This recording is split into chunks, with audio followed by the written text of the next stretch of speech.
성 요한보스코 사제 기념일에 보내드리는 오늘의 강론. 부산교구 청학성당 주임 이주홍 티모테오 신부의 강론을 들으시겠습니다. 오늘 복음은 마르코 복음 5장 21절에서 43절까지의 말씀입니다.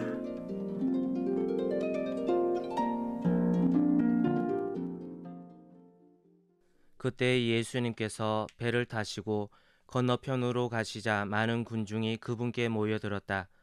예수님께서 호숫가에 계시는데 야이로라는 한 회당장이 와서 예수님을 뵙고 그분 발 앞에 엎드려 제 어린 딸이 죽게 되었습니다.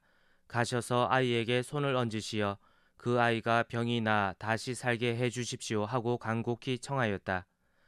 그리하여 예수님께서는 그와 함께 나서시었다. 많은 군중이 그분을 따르며 밀쳐댔다. 그 가운데에 12해 동안이나 하혈하는 여자가 있었다. 그 여자는 숱한 고생을 하며 많은 의사의 손에 가진 것을 모두 쏟아부었지만 아무 효용도 없이 상태만 더 나빠졌다.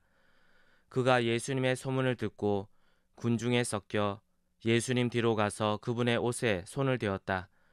내가 저분의 옷에 손을 대기만 하여도 구원을 받겠지 하고 생각하였던 것이다. 과연 곧 출혈이 멈추고 병이 나은 것을 몸으로 느낄 수 있었다.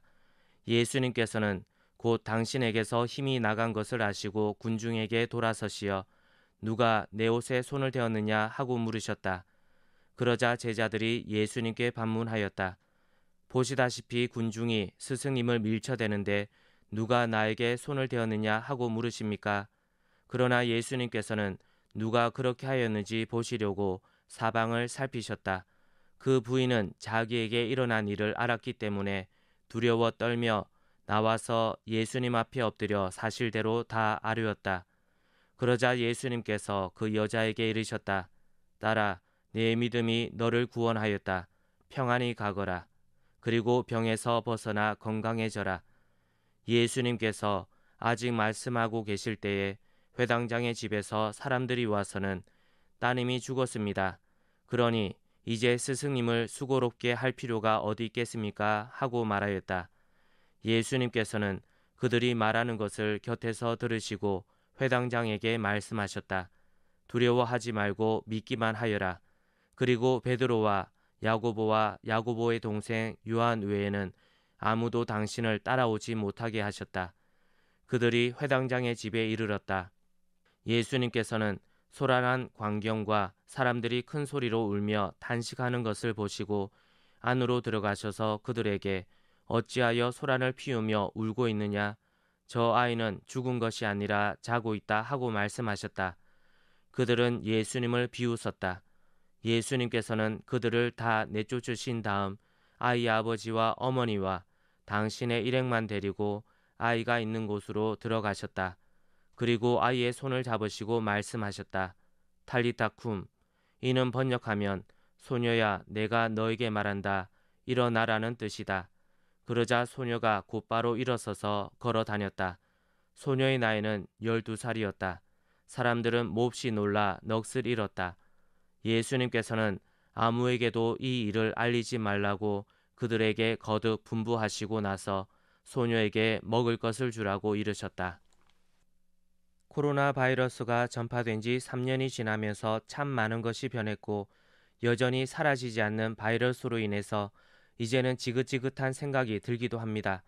감염병으로 인해 아픈 것도 힘들고 한 주간 갇혀 지내는 것도 힘들며 시간이 지나도 쉽게 사라지지 않는 후유증 때문에 지치기도 합니다. 이처럼 건강을 잃는다는 것은 우리의 일상을 잃어버리는 것과도 같기에 정말 힘겨운 순간일 수밖에 없습니다. 하물며 오늘 복음에서 등장하는 12해 동안 하혈하는 여자의 삶은 어떠했겠습니까? 자신의 병을 치료하기 위해 많은 의사들을 만났고 가진 것을 다 내놓아야 했을 것입니다. 그 오랜 시간 전혀 차도를 보이지 않는 증상에 지푸라기라도 잡는 심정으로 여기저기서 전해들은 아무 검증도 되지 않은 여러 민간요법도 다 해보았을 것입니다. 심지어는 병을 낫게 해주겠다는 사기꾼도 만났을지도 모르죠. 그러한 경험 속에서 점점 지쳐갈 수밖에 없고 절망스러운 상황 속에서 어떤 기대도 할 수 없는 무기력한 삶을 살아가며 어쩌면 삶을 포기하고 싶은 유혹을 경험하기도 했을 것입니다. 그런 상황 속에서 만난 예수님의 존재는 그 여자에게 어떻게 다가왔겠습니까? 그냥 간절했다는 말로는 부족할 만큼 이 기회를 놓치면 끝이라는 생각뿐이었을 것입니다. 그와 같은 간절함으로 예수님의 옷을 만지게 되었고 그 결과 엄청난 일이 일어나게 됩니다. 그리고 예수님께서 그 여자를 불러주십니다. 가진 것이 아무것도 없기에 그분 앞에 나설 수 있는 자격이 없다고 생각했기에 남몰래 행했던 것인데 예수님께서는 그 일을 그냥 넘어가지 않으시고 그 여자를 당신 앞으로 불러 그 여자의 마음까지 치유해 주십니다. 이 여자가 경험했던 놀라운 일의 과정을 보며 우리에게 주어지는 은총에 대해서 생각해 보았습니다. 주님은 언제나 우리 곁에 계시고 그래서 우리가 간절한 마음만 품고 있으면 언제든지 그분의 옷깃을 만질 수 있습니다. 여기에서 가장 중요한 것은 주님 앞에 서는 우리의 자격이 아니라 그분의 옷깃을 만지고 싶다는 우리의 간절한 마음입니다.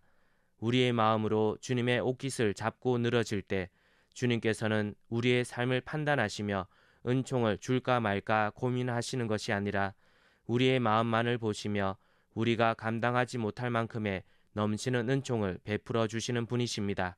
은총의 삶, 그것은 다른 누군가에게 달려있는 것이 아닌 바로 나의 마음에 달려있음을 기억하며 오늘 하루의 삶 속에서 주님께 손을 뻗어 그분의 옷깃을 잡으며 우리에게 주어지는 은총을 음미하는 시간이 되시길 바랍니다. 지금까지 부산교구 청학성당 주임 이주홍 티모테오 신부의 강론을 들으셨습니다. 오늘의 강론은 공인회계사 임만석 바오로 형제님과 함께합니다.